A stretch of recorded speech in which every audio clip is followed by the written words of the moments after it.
கயத்தாறுகட்டை புளியமரம். இந்த இடத்தை கடந்து போவோர் ஒரு மாவீரனின் நினைவாக ஒரு கல்லை எடுத்து போடுகிறார்கள். அது மலை போல குவிந்திருக்கும் அதிசயம் இன்றும் நடக்கிறது. யார் இந்த மாவீரன்? இவர் பெயரை கேட்டால் ஆங்கில அரசாங்கமே நடுங்கும்.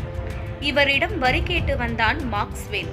தானம் கேள் தருகிறேன், வரி கேட்டால் உன் தலை உருளும் என கம்பீரமாக கூறினார். அடிபட்ட பாம்பாக திரும்பி போனான் அவன். அடுத்து பெரும் படையுடன் போர் தொடுத்தான் ஆலந்துரை.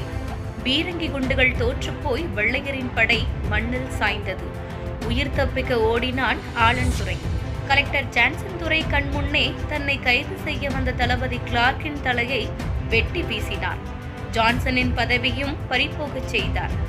அடுத்து கலெக்டராக வந்த லூசிங்டன் மேஜர் பானர்மேன் தலைமையில் 4000 வீரர்களுடன் கோட்டையை சூழ்ந்தனர். கோட்டையை தகர்க்கலாம் என எண்ணி நவீன ஆயுதங்களுடன் வந்த வெள்ளையர் படையை வெட்டெறி வாளும் வேல் கம்புகளும் வெற்றி கண்டன. மீண்டும் போர் தொடங்கியது. இம்முறை தோல்வி கண்டு தப்பித்து சென்றவர்கள் புதுக்கோட்டை மன்னர் விஜய் ரகுநாத தொண்டைமானிடம் உதவியை நாடினர். தொண்டைமான் நம்பிக்கை துரோகம் செய்து இவரை வெள்ளையர்களிடம் ஒப்படைத்தார்.